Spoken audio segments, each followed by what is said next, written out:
Hey all! Welcome back to part 5 of the Ultimate Beginner's Guide. Today we're going to talk about crafting, gear, and enchantments, so let's get right into it.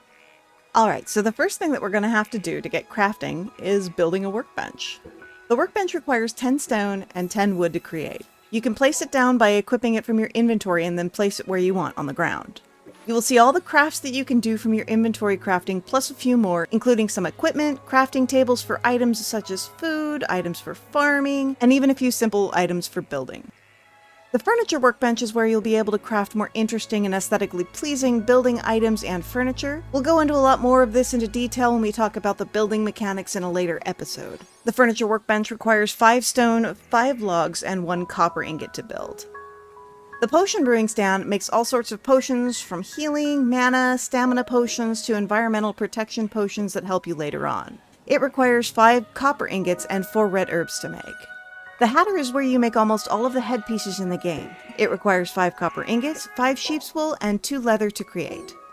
And the blacksmith is where you'll be able to make most of your tools, armor, gear, ammo, some helms later on, and a few other assorted items.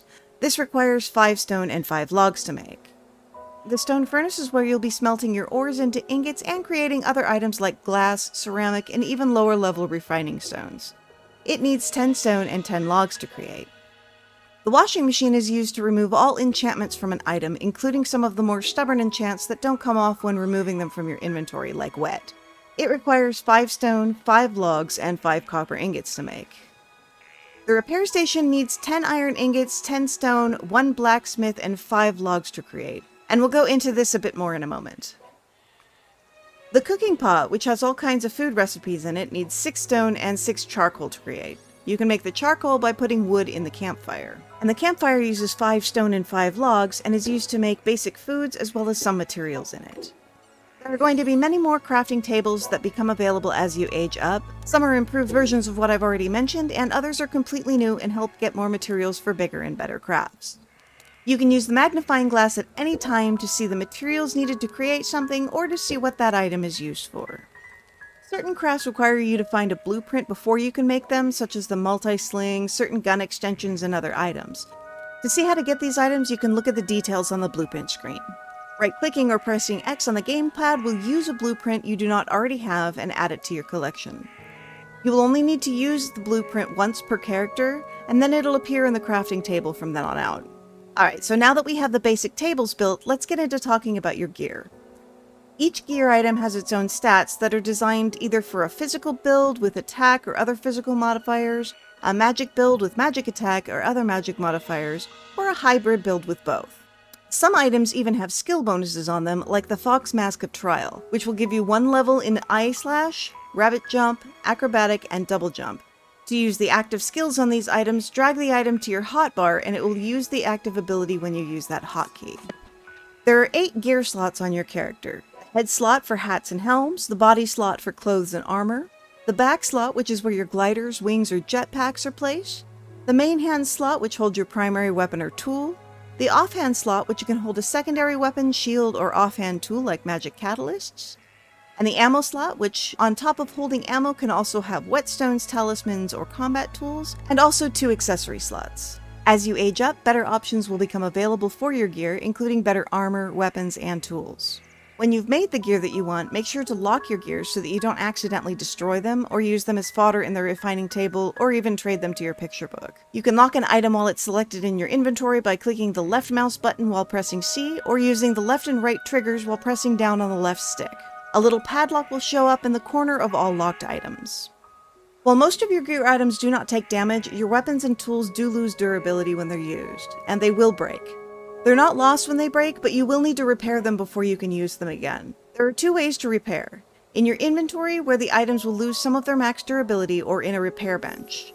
The repair bench will repair the item as well as give the item back any max durability that was lost by using the inventory repair. Both methods will cost money to do, but require no materials.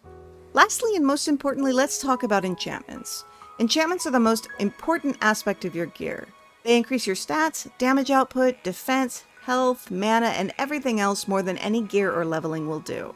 Enchantments are added to your gear through the materials that you use to craft them. Each item can have up to 4 enchants on it, And the rarity of enchants are displayed in their color, with common being light blue, uncommon being green, rare is dark blue, epic is purple, and legendary is yellow. Keep in mind though, even though the rarity may be higher, some of the less rare enchants might be better for your build. In the description of the item, the enchants are shown as a prefix next to the name, and their description shows up below. Each enchantment description will be shown in the order that they are shown in the name of the item. Certain enchants can only be used on certain items like weapons, shields, or consumable, and will say so in the enchantment description. Also, enchants that say unstackable can only be used in your build once. If you have more than that, it'll only use the one of them. Enchanted materials can be received from killing mobs and bosses, gathering from certain islands, materials from merchant and trade-in items, as well as from material and regular gacha coins. When creating your gear, you'll want to make sure that the materials that have the enchantments that you want are in the top left slots in your inventory, so that they're first in the list and then make sure that they'll be used. You can click on the Detail of Enchanting Chance button in your crafting tables to see what enchants are possible, and to see what the chance of getting that enchantment on your item will be. To increase the chance of an enchantment, you'll want to have more items with that enchantment on the materials that you'll be using. By just crafting the items, it may take quite a few chances to get all the items you want on your piece, sometimes hundreds of tries, so you'll need quite a few of the materials with the enchantments on it to be sure that you get the exact enchantments that you want on your items. You can also force enchantments, which gives that enchant a 100% chance to be on the item. You can do up to 3 forces per item, and the last enchantment slot will be taken up with a reinforced enchant, which, while not a terrible enchantment, doesn't help with any damage output or defense. Forcing enchantments uses enchantment points, which you can get from opening chests, opening drop pods, the Statue of Liberty World Heritage Building, and from doing damage to stray monos. You can see a stray mono enchantment point farm in the link below.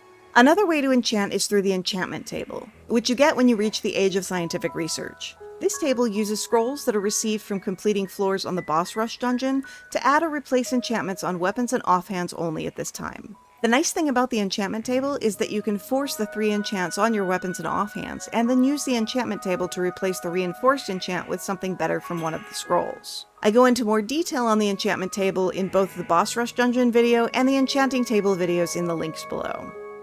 Enchants do not do anything on items that aren't food or gear, except for the wheat plot, where the wheat will come out with the enchant on it that's on the plot itself. It doesn't work with the other crop plots, however.